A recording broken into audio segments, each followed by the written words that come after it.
Good evening, everyone, and welcome to the North East Non-League Show. Looking back with, and tonight we have Peter Leven. Peter, thank you very much for coming on the show tonight. No problem, mate. It's a pleasure. Excellent. And again, sponsored by Beer Watch TV, Sunderland West End, Durham City FC, Jade Bell, and of course, proud to support If You Care Share Foundation. Lots to go through tonight, going through Peter's career. Really exciting. I mean, going through the notes, not just the playing, the coaching as well. Absolutely amazing, some of the stories. But getting to the early days, a youth player at Rangers, what a club to be at. Appeared on the bench a few times for the first time. How good was it coming through a youth system at a massive club like Rangers? It meant a lot because obviously I grew up like 100 yards from the stadium. Right. Rangers was obviously in my blood. Had a season ticket since I was like 5, 6. So to be in the academy system all the way to the first team was just amazing. Unfortunately, I never got on in the first team and kick on, maybe due to my injury or whatever. We can touch on that later, but just to be part of that club and meeting so many special people, players, managers, you don't realise how much they've affected you in your career.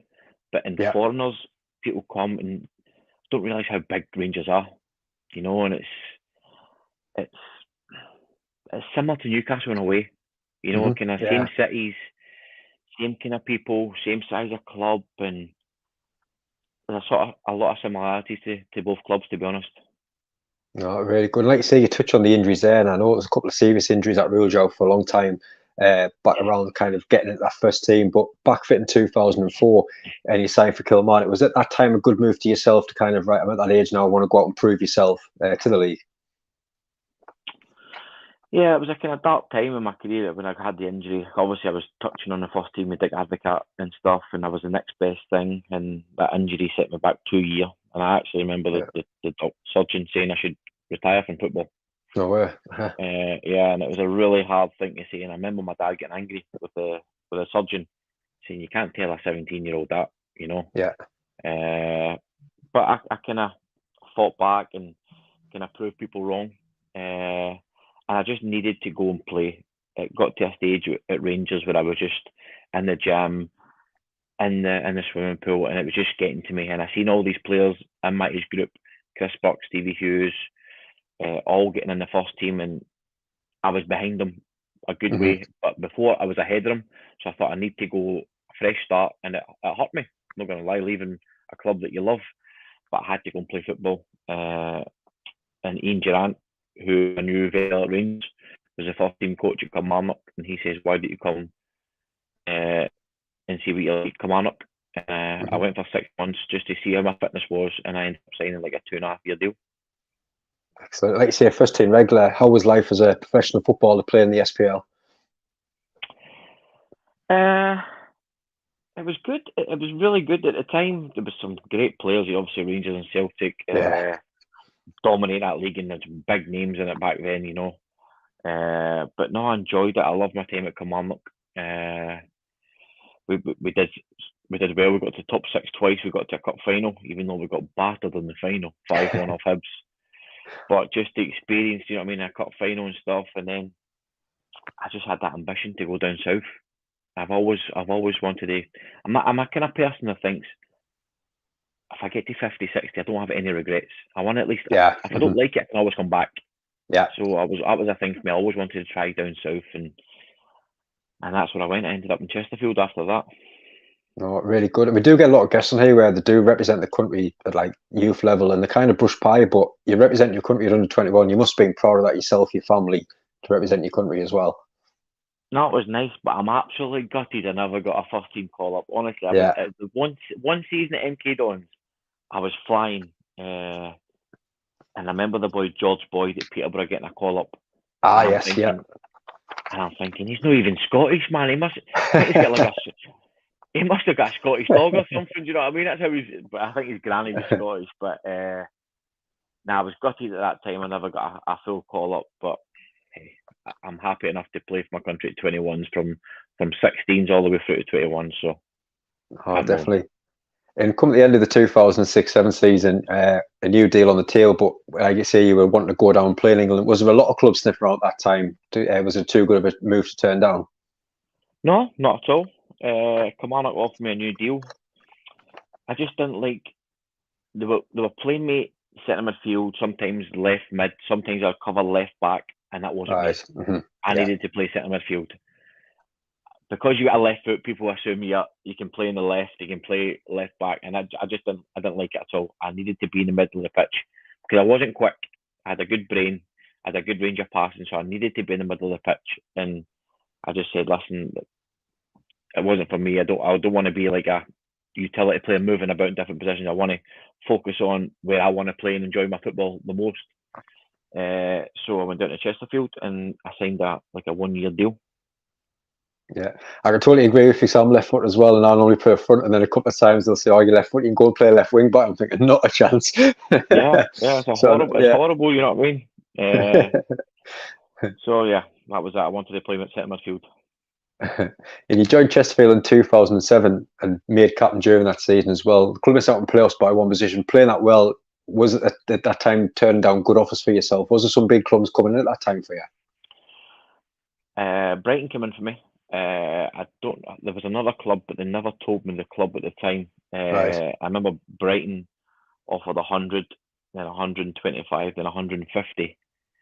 And it's not bad money for League Two, considering my contract was up in 6 months. But Lee Richardson at the time says, I don't want to lose my captain, we're going for playoffs. And to be fair, I could have kicked up the fuss and said, no, I'm going, I want to go. But I was like, that's fine, fair enough. You've been honest with me since day one, so I'll stay, see what happens in the summer. I knew another couple of clubs were interested in the summer, so I thought I'll just knuckle down, get my head down, and see what happens in the summer. Yeah, we always ask people like come on with transfers and stuff, and you mentioned the fees down to League Two there. I mean, that's big money for that division. And if you ever did go for that type of fee to a different club, does that play on a player's mind with transfer fees? Nah, I wouldn't think so. Yeah. Nah, I think you just mostly concentrate on your football, to be honest. To be fair, I wasn't involved with the fee. The salary wasn't like massively more, and I was happy just what the manager said. To be fair, I was happy just to stay, knuckle down, and see what happens in the summer.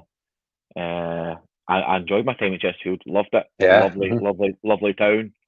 Fans were passionate. It was the old Chesterfield Saltergate. Yeah. It was in the housing estate, and it was honestly, I loved it. You had the Kop, the standing and stuff, the old wooden seats. A bit of history about it, compared to the new stadium they've got. But no, I really enjoyed my time in Chesterfield. Yeah, really, like you say, they just missed out on the playoffs. But after not signing a new deal, they signed for MK Dons, and like you say, who won the league that year? And before going up with that as well, was that always a good move to yourself? Like I say, I know there was. I think just remember at the time there was I'm sure it was Leeds, Leicester, like you say, Brighton, Millwall. I'm sure was interest as well. How did the move come about? MK Dons out of them teams. Obviously, we played against them that year. We played them at MK Dons, and I think we were the only team to play them, to beat them at MK Dons Stadium, and we were unbelievable that day. And that team, Chesterfield team, with players like Jamie Ward, Jack Lester, Steve Fletcher, Jamie Winter, Scottish player, with some very good players, and we destroyed them at Stadium MK. And I don't know if they'd seen me from then, obviously, and knew I would, that my contract was up. And I remember my agency and Paul Ince wanted to sign you for MK Dons. But I never knew what MK Dons was. Like, in my head, I'm thinking MK Dons, Milton Keynes is like near Fleetwood, Blackpool way. Yeah. That's my first initial thought. But eventually we flew down to Luton. They picked us up. But Paul was away on holiday. So I kind of signed the contract with the assistant, Carl Robinson. So I signed. I was quite actually not cocky, confident that they offered me the kind of same money to stay, the same money that Chesterfield offered me to stay. Mm-hmm. But obviously I was going up a league, and I said, listen, I want a little bit more money, kind of thing. Can I haggle a little bit? And they said, no. I said, you know what? Instead of giving me a 2-year deal, give me a 1-year deal, and I'll prove you wrong. Yeah. So I signed a 1-year deal on the money they were offering to prove them how good I was. And then halfway through that season, I signed another 2.5 years. That's amazing. Like that's amazing. Especially like you say, like, it's a risk, isn't it? It's a risk. It's a massive risk. Yeah. But I'd no fam. I had my missus, but I'd no children then. Do you know what I mean? Because I was like a free Mhm. spirit. Like now, players would just sign like a 4-year contract and make security. Yeah. But I was like, nah, give me a 1 year and I'll prove you wrong. But that year, Paulin signed me. I never met him because he left to go to Blackburn. Right. Yes. So he left, and we all came in pre-season the first day, and there was like 6, 7 new signings, and we're like, you feel uncomfortable because you think, well, what if the new manager comes in and doesn't like you? Mm-hmm. So it was a kind of weird situation, and we heard it was Roberto Di Matteo was coming in with Eddie Newton as assistant, which turned out to be one of my best managers I've worked under. I can imagine. Yeah. I say absolutely great. Just an easygoing guy. Being Scottish, I always used to get sometimes angry and the red mist, and he used to always say to me, Peter, the red mist, you will lose focus in your football brain. Like when you get angry, your touch is rubbish and your awareness is poor. So you need to control your temper and play with a smile. That's what he used to say to me every day. Smile, Peter, smile. Brilliant. And was he still good in training as well? Did he always join in? He was good. Him and Eddie Newton were very good. But there's times he just never had that, Jamie. He just never had that little bit of in the changing room. He never knew how to have a go at someone properly. He never swore. Him and Eddie never swore. You know, like a hairdryer treatment. Yeah. Like an Alec, he never had that in him, and I think that could have kicked us on because that season we came third. We just missed out on automatic. I think I don't know who went up. Leicester went up automatic, and someone else I think it was, or Leeds and Leicester maybe. Some massive clubs, yeah. We played Leicester at home, 22,000 that day, and I scored 2. And Leicester, was it? Yeah, Leicester. They scored in the 97th minute to equalise, and that killed us. Just knocked us stiffening for the rest of the season. Just killed us, mate. I think there's a comment coming in there. Camden 907. Thank you for watching as well. That Leicester game and the Maxwell goal cost us promotion. I think that's what we're touching on there as well. Like you said, it's good how they bring back the memories as well. But again, everyone that's watching as well, thank you so much. If you haven't already, please hit that subscribe as well. But you spent 3 years at MK Dons, and I know we put it out there today to some MK Don fans who couldn't wait to watch it tonight as well. So we really appreciate their support today as well. Over 100 appearances, over 20 goals, Player of the Year, complete in League One as well. Would you say was that your best spell as a player at that time? Yeah. By far, enjoyed my football. I don't think I have regrets, but that's probably the time that I should have stayed. I should have stayed at MK. I remember meeting, my contract was 6 months left, and they hadn't spoken to me yet. They spoke to Luke Chadwick. I remember that, and I was thinking, why are they speaking to Luke Chadwick, not me? I was getting paranoid, you know what I mean? And I remember Millwall calling me, Kenny Jackett. They were in the Championship, and I met Kenny Jackett in the hotel at St Albans, and he says, I'd like you to come and play for me. This is the money and stuff like that, and I was like, I don't want to leave MK kind of thing. I'll leave it to the kind of end of the season. I loved it there. I just had my first child to get with the missus. I don't know if Millwall suited me. You know, I played against them for years. I don't know if they were all about kind of hustle, bustle. I don't know if they were kind of a footballing team like the way MK used to always play and still do. Yeah. So I left it to the end of the season, and I ended up going to League Two. To go into the Championship, to go into League Two. Yeah, I mean, that's what when I was kind of going through the information as well. I mean, like you say, before moving to Oxford in 2011, like you say, they mentioned the clubs that was interested there. And when you signed for Oxford, did you think, well, that could have been a Championship move, or do you just want to go out there and just play football again at any level? Looking back now, yeah, but then I just wanted to play football. I just wanted to play total football. I just wanted to get on the ball and enjoy myself playing football, sit in midfield, express myself, trying crazy things on the pitch, getting the fans to love you, and just being like that kid you used to be in the streets and just enjoy football. You could be in the San Siro or whatever. I just wanted to enjoy playing football. Looking back, yeah, I should have went as high as possible, championship, and then work your way back down. But Chris Wilder sold me the dream. What a manager as well.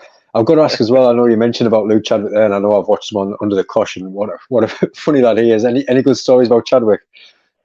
He's just so dry and so funny.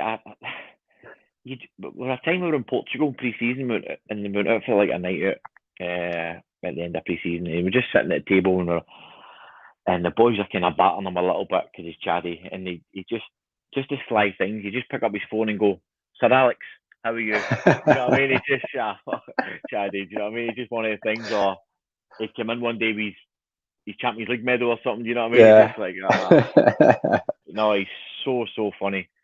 So funny. What a guy. What a lovely guy. Oh, he's brilliant. But like you say, you signed for Oxford and spent 2 years there, ninth both seasons. Was it hard just finishing so close to the playoffs, and what wasn't quite just right not getting into them playoffs at that time with that team? Yeah, another team like Chester was sure of getting in the playoffs with the players we had. Disappointing. But that was just that since I went to Oxford, it was just a nightmare with my knee because I signed for Oxford in crutches. Right. How about that for a start of a year? No medicals. I'm thinking, wow. So I've turned up in crutches. I've done my metatarsal, my fifth metatarsal, because obviously I'd done that just before the playoffs at MK Dons in the semi-final at Peterborough in training. I snapped my fifth metatarsal, and I turned up to Oxford in crutches. And Chris was like, "No, I just need to get it done.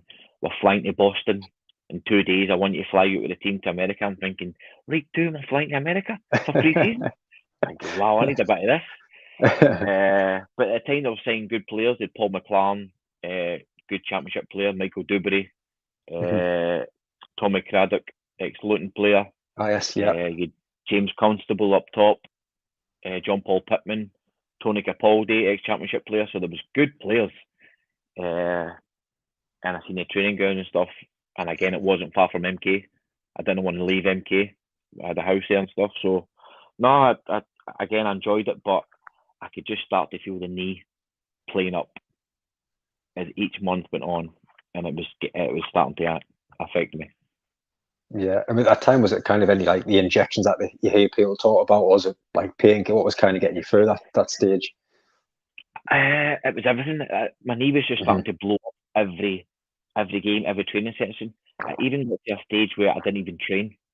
Right. I just play on a Saturday and go on the ice machine and try and get the swelling down. And there's sometimes it was that the doctor would drain my knee before a match. Right. It was that bad. And I was taking tablets and ibuprofens every day, and I was thinking, wow, this is just not what I need, And I had a young child, and I'm sitting in this ice machine. I'm actually icing my knee going to a game. I remember going to Exeter away from home, and my knee. I think it was New Year's Day maybe, and my knee. I couldn't see my kneecap. It was that big, and I'm icing on the game, and the manager's going, "How are you?" And I says, "I'll see. I'm in a warm up." Yeah. I can feel like the pressure on my knee because the swelling. But during the game, I don't know what happened. I don't know if it's adrenaline or what. You don't feel it. Yeah, it is, isn't it? Yeah. I played good. I scored, but then the next day I could hardly walk. And I'm thinking, is this what I want? Is this it? Do you know what I mean? Is this what the doctor told me when I was 17 to retire? Yeah. At 29, it's catching up on me. Oxford made the decision that they wanted to go in a different direction. Didn't want to give me that was my first ever knockback from football, 29. Yes. And I could see where they come from. I couldn't train. Sometimes I was playing 60% fit. And it wasn't nice, because you know what I mean? Because you're trying to play your best and do your best, but you're just not there. Do you know what I mean? The body's just saying to you no. And I didn't want to go for another operation because I had like 3 or 4 on it already. So they said to me, listen, we're going to go down a different route, younger kind of players and players who can train every day, which at the time you're angry, but you're looking back, you understand why. And then I had a little think, and I went to Iceland to see if the kind of cold temperature would help the knee. Yeah. Then I went to America, Texas, to see if the heat would help my knee, like training and with teams and stuff. I was like, nah, it just kept on blowing up. So I thought, you know what, I'll start my coaching badges. Definitely. I mean, at the league too, like you say, you've always had that next club or someone coming in for you in the summer. What was it like, and what's it like as a footballer when you're released from the contract? Is it kind of looking for a new club? Do you have an agent at that time? What kind of goes on at that point? No, you've always got agents. I've never really liked agents, to be honest. Yeah. I think they're always there when you're doing well. I don't think they're there when you need them the most. And I'm not going to say that's not every agent. Do you know what I mean? But I just think they don't understand how you're feeling day to day. You try to get a club, you're on the phone every 2 minutes. You know what I mean? You just like honesty. Do you know what I mean? That's what you want from when people. But no, it's tough, mate. That was the first time that I really felt like, wow, what do I do now? I'm not a footballer. You know what I mean? I never had any qualifications. And it's difficult because 1 minute you're in, 1 minute you're scoring for the halfway line, and you're all over the paper. Yeah. You're on the news. Your name's everywhere. To nobody talking about you anymore. And it's like, is this real life now? Is this what happens? What do you do? And then you go and do your B license, and then you try and get a job, and then it's just you're back on the circle of trying to get into a job, but you're an apprentice now because you're a coach. You've just started on your coaching badges, so you're trying to build yourself back up. So it's difficult. I'm not going to lie, it's difficult. And you touched on the manager at the time, Wilder. I know obviously he went on to do great things in the Premier League. I know it's kind of gone a bit bad lately, but could you say at that point that he was going to be going on to a higher level of management at that point as well?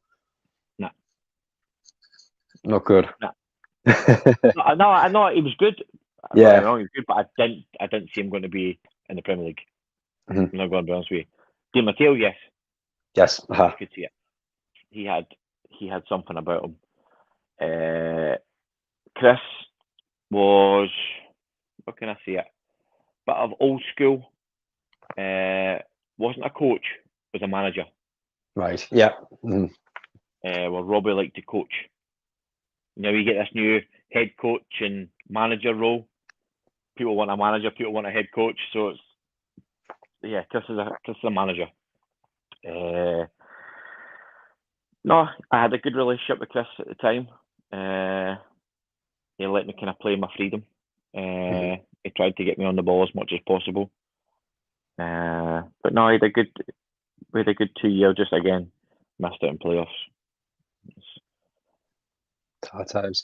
But yeah, getting on to the non-league stuff now and the coaching as well. And just before we touch on Darragh Ruffin, I mean, we always kind of put out who's coming on the shows, and Ian messaged us today as well. And I think it's really nice that people are getting the messages through as well to kind of say about the players that we haven't on. And it was just nice to read it through. And he just put on there, he had a phone call from a friend seeing a player that's very special playing called Peter Leven. He's in the area, not playing for anyone. Obviously, with a bit of work, managed to sign the best player of his his management. His ability showed why he could play at the top. Without injury, would have played, been a top player for himself for a number of years. Well, honoured to sign him. And again, lovely left foot, dead ball specialist. His coaching was not on another level, which we're going to talk about in a moment as well. But he's just said absolute privilege to play and manage. And I know he touched on some of the songs that the Darragh Ruffin used to sing. Peter Leven, he does what he wants as well, so that's really nice for me. And so I just want to read that out because I think it's always nice to pass on them as well, because we get some great messaging from people that's coming on the shows for. I know he's watching it tonight as well, so I thought I would get it on there just before we touch on to the Darragh Ruffin story as well. But as you mentioned, you had chances, like you say, you went America, Iceland, from other clubs as well. How did the Darragh Ruffin come around for yourself? Dave, I'll give you that £20 later, pal. Cheers. Yeah. No, because my missus is from the northeast, so we moved up here, and I was in that transition period of doing my coaching badges, and I just love football. Do you know what I mean? And I just wanted to play local, and there was a team, I can't remember who it was, maybe Stocksfield. I was playing. I met a guy and says, "Can I train me or something?" He says, "I've got a game next week." Mm-hmm. I played like one game, and then this guy called me saying, "Hi, it's Eva here. Do you want to come to Darragh Ruffin? We've got a game." I don't even think I trained. I think we've got a game Monday night. Dunstan. I think it was Dunstan away maybe. And I went down and just me in the middle of the pitch, just taking off the goalkeeper and stuff and spreading a few passes. And people were like, "Wow, it was amazing to play with and stuff." I was like, "No problem." I enjoyed it, and I signed. And what a great club! And I still speak to some of the boys and Big Mhm. Dan Cup and Sean Vipond and stuff. And I met Paul Gardner the other day in the village where I live. And no, a great bunch of boys and just love football. And I had a good time there for a year. Yeah, tough game to start with Dunstan. It was always a tough place to go, that play down there. So that was a great start to your career in the Northern League. But like you say, speaking to Ian, he Every said, game is yeah, tough. Every game is tough. yeah, Really tough. Every game. some good Standard was cracking decent. players. Yeah, Yeah. really good. Standard was Yeah, decent. definitely. And like you say, when Ian said to mention you play, it was a joy to watch you play as well. The fans loved you. Like you say, there's some of the songs that were making up as well. I mean, did you enjoy your time? Obviously, not just as Jarrah, but playing in that league. Like you said, you just touched on there. It was a good standard. There was a few players that I know back at that time there wasn't the kind of the stepping stone, the pyramid that they have now. But there was a lot of players playing that league at the time who could easily went and played in a couple of divisions higher, easy, couldn't they? John Campbell. We had Mm-hmm. John Campbell at Jarrow, and I phoned Oxford and said, "Hey, you need to have a look at this kid. Yeah. He's everything, but just crackers up here. Just crackers." And I said to him, "John, man, screw or not, you have a career in football." His movement was frightening, and he could finish with both feet. Yeah. Inside the box, deadly. Chop, chop, finish. And he actually went down and signed for Oxford and played for Oxford. But there's so many players. But that's the thing, like I asked, like they were before, like these players have got good jobs. And for them Yeah. to go on a league higher, they're going to have to travel further around the country. You know what I mean? So the Northern League keeps them local, and plus they've got their job on the side, like their main job. But no, some very good players, some very very good players. I was surprised at the standard. Excellent. Hopefully, John will be listening because he's a part of the Rainy Toon Talk Facebook Newcastle group. So hopefully, he'll be watching as well. Even Niall, thank you for watching. Evening, guys, great show. I support Motherwell, who recently played Peter's old team. Kilmarnock finished 1-1. Scott Robertson scored for Kilmarnock, and Callum Slater from Motherwell. Nice to have, like you say, everyone watching again. Really appreciate everyone's support. And if you haven't already, please hit that subscribe as well. And I was struggling with injury, like you say, at Jarrah Roofing, going to your coaching, Middlesbrough, Kilmarnock. But the best move came obviously 2018, and I think touching on the Belarus, it was quite nice because I know during lockdown, I think everyone who was dying to have a bet put an acca on the Belarus league was literally the only league that was still going at the time. So I think a lot of people ring a bell to a lot of team. Dynamo Brest went from academy first team assistant, won the league, 2 cups. I think lost 1 game in 36 games. How did that move all come around, going from kind of your Middlesbrough, Kilmarnock, and then going out of Belarus? So leaving Kilmarnock in the Scottish Premier League, again, I just wanted to go and try something different. I wanted to go and see what all these foreign coaches what they're doing abroad. You've got so many foreign coaches in the Premier League. I'm thinking, what are they doing that we don't know? So I said to my agent at the time that I knew, I said, "Have you any connections abroad?" He says, "Yes, I work with a Ukrainian agent, Yuri Shilov. He's got good connections at this club, Dynamo Brest." And he calls me up and says, "Peter, I'd like you in the first team, but I've already put staff in there from Czech Republic. Do you mind getting in as the B team manager and kind of overseeing the academy?" I said, "No problem." Spoke to the missus. She went, "Go for it." I said, "If I don't like it, I can come back." Yeah. So I went 4 months. The manager got sacked. Assistant moved up. Assistant says, "Peter, can you come and help me?" I said, "No problem." So my first game was the second leg of the Europa League second round, and we're 4-0 down. And the manager goes to me, "So what do you want to do?" That was his first question. "What do you want?" I says, "Wow." I says, "Okay." I says, "You're interim manager. Do you want to keep the job?" He says, "I think so." I says, "Right, for me, just win on the night." I said, "Don't try and score 5 goals. If you try and score 5 goals, you're going to get battered because you're going to be open." And this team, I think it was Apollon Lissamore, decent team to be fair, passed the ball well. I said, "Just be compact and just be solid and try and get the win on the night." Yeah. And we won 1-0. Scored in the 70 odd minutes. The captain, Nihajcik. And we won 1-0. And we kept interim to the end of the season. I think it was like 8 games, and we won like 6, lost 1, drawn 1, or something like that. And then we kept it for the following season, and that was the season we lost 1 game in all competitions, and we won the league for the first time in the club's history. Yeah, absolutely amazing. Like you say, win the league, going to qualify as the Champions League as well. And like I just love how you mentioned that you wanted to go away and learn. And obviously, I'm a Newcastle fan. And listen to Eddie Howe, that the podcast he did where he just said, "Right, I'm taking a year out of management. I'm not taking any job." And he literally went all across the world, picking up ideas from this country, picking up ideas from coaches from here. And it's just so nice to kind of, instead of going further down the same route, is picking up these new ideas and it's fresh things that you bring to your own coaching. It's absolutely brilliant, isn't it? Of course, and as I said, I was over there, and people say Belarus, but I worked with a Czech coach. My sports director was Dutch. Right. I had a Spanish fitness coach. I worked with Maradona. He ended up being honorary chairman of the club for like a month.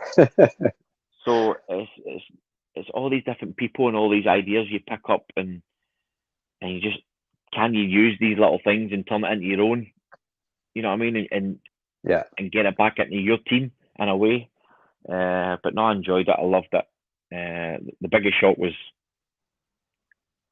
nobody really spoke English, and that was right. That's a wee bit kind of me being a little bit rude in a way, because as British, we think everybody speaks English, don't we? When we go abroad, Yeah, we do. Yeah, we're a lazy country, aren't we? We expect everybody to speak English, and then that was a wake up call for me, thinking, wow, I'm in their country. I should at least try and learn the language. So that was a thing that I wanted to try and do, was learn as much Russian as I could, because I never knew any Russian before I went there. Yeah. So that was a challenge for me. Oh, really good. Like you say, you qualified for the Champions League, great experience. Then moving to Russia as well, helped FC Orenburg move up to the Russian Premier League as well. And like you say, just traveling the world. It's not just the football. It's kind of what you're seeing out there as well. The traveling, that must have been a good part of it as well. Yeah, I wish I'd done a YouTube blog of my journey from Belarus to Russia, and all the towns and cities that I've been in, and I wish I'd done that. It would have been amazing. But no, the football was great. Again, getting promotion the first season we went there, but they kept us down because they said the stadium wasn't big enough. Right. So they fixed the stadium during the second part of the second season I was there, and we got promoted again. But no, just going to some of the away. We had an away match. It was 8-hour flight. Nice. An 8-hour flight going through two time zones. Right. I actually could see. I was away on the east. It was a place called Habarovsk, and I could see China. You could see the mountains of China. Incredible. Absolutely amazing. And what are you up to now in terms of coaching? Nothing. I'm looking. Obviously, I came back from Russia. Obviously, the situation and what's happening in Ukraine. I came back last year, and to be honest, I've just found it tough to get back in. I don't know if people don't realise look into your CV in depth and what you've actually done. Yeah. But it's just getting tougher, and so many coaches out there just can't get jobs. But I might need to go abroad again, or it's football. It's a funny game. It's who you know and the place at the right time and stuff. But I'll keep cracking on, and hopefully I'll get that chance to be a manager one day. No, I totally agree. I mean, I write a few articles every now and again for TTM Sports, and I kind of put one out a few weeks ago and saying, once it's at the minute now, it's from Premier League even down to League Two, one manager gets sacked, and even if the last few years have been doing awful, just because of the name of who they are, they're just walking into another job. Things need to change. Like you say, there's good, young, hungry managers, especially like you say, even in the Northeast, going from like Gateshead down now to the Northern League. There's some great up and coming managers, but they're just never ever going to get a look in because of the same names that keep getting the same jobs, isn't it? Yeah, it's just the same old merry-go-round, and I think once you're in, you're in. Yeah. You know what I mean? It's just trying to get someone to take. I wouldn't even say a chance, because I've done well. You know what I mean? It's not like I've failed in the last 5 years. I've won 5 trophies in 4 years. I've coached in Europa League. I don't know how many Scottish people or English people that have done what I've done, really. Do you know what I mean? And been successful. So that's why I done it, just to be different for other people. But right now it's just not paying off for me. But hopefully it does. My luck will change. Hopefully, fingers crossed for you. Like, we do really wish the best luck for the coaching going No, forward thanks, as well. pal. And getting on to our quick fire round, which we always go through with each guest, just before we finish, 5 questions over your career. So start with number 1, the best manager that you've worked under and why. I'll probably go Di Matteo. He Yeah, got the best out of me. The personal touches about asking how the missus was and how the family were in the mornings. You know that I've kind of taken that on him when I see my players. You know what I mean? He got yeah, personal. How's your wife? How's the family? And everything okay? Just their little things make a big difference, I think. it does definitely. And best teammate that you've played with? Oh, I'll go train with, yeah. I'll go train with two guy Kerimoglu. You remember how he played for Rangers, Yes, Turkish midfielder? yeah. And then who I played with would be probably Didi Hamann at MK Come on. Dons. I know Yes, he was yeah. a little bit older, but just his one-touch passing touches were phenomenal. Strike a ball as well, couldn't he? Yeah. Once a hit, it was stayed hit. Best opposition player that you've played against who you just couldn't get the best of? I'm going to say Henrik Larsson. Playing in midfield, he would just drop into pockets behind you. Also, Alexander Hleb. Yes. He was on loan at Birmingham. We played him in the cup. Again, as a midfielder, try to look over your shoulder where these strikers are dropping in, and it was horrible. But what a players. Phenomenal players. Amazing. Best footballer moment for yourself? As a player or as a coach? We'll go both for this one, actually, with what you've done as a coach as well. Yeah, definitely. But a bit of both. As a player, probably scoring from the halfway line for Oxford. I've tried that a lot in my career. I've hit the bar. I've hit Rose Ed.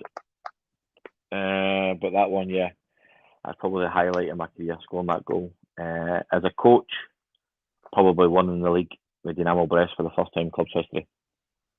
Yeah, absolutely amazing. And number 5, the funniest football moment that you can tell? Probably as a kid, probably 15, 16, coming back from training in the youth team minibuses. They used to drive in the gates at Ibrox and come down the side of the track. Right. So it was pitch, and there's like a blue track, and the buses used to come in and park at the tunnel, and we used to walk up to the changing room. And one day we drove in and we're saying, someone's on the pitch, running about the pitch with no top on, and there was Jimmy Five Bellies. What's Jimmy doing? And we've got out the bus, and we hear this, turned up, and Gazza's in the stand with an air rifle trying to shoot him. So what he'd done is he told Jimmy that he's got £5,000 and he's got 10 minutes, and every time Gazza shot him, he took £500 off. As soon as I don't know why, as soon as you mentioned coming off, I'm sure Gazza's going to come in. I don't know why I had the feeling, but I knew Gazza was going to pop off. There's loads amazing. of stories about Gazza, but what a man! What a man! Honestly, he would have gave you his last penny. That's the kind of man he was. Genius as well. Amazing. Genius. Yeah. Well, no, Peter, honestly, thank you so much for coming on. It's been a pleasure speaking to you. And like I say, we wish you all the best of luck. Like I say, there's a few jobs hopefully popping up soon. Like you always say, they come the end of the season, and hopefully you'll get one as well. But no, thank you so much for coming on, and the viewers and our sponsor. Well, thank you for your time tonight, Peter. No, thank you, mate. Top man. Cheers. Excellent. But again, everyone, thank you so much for watching. I know we got a lot of people watching back as well, so we really appreciate your support as always. As well, Sunday night, 7:15, we got Looking Back with Martin Swales. I was going to say a former Riot and RCA manager, but literally just gone back to RCA last week as well. I know they had some tough times and they're playing a team full of youngsters, but still getting through it. So best of luck as well to them. So he's going to be speaking to Martin on Sunday night. But again, everybody that's watching, Peter, I hope you enjoy the rest of your night as well.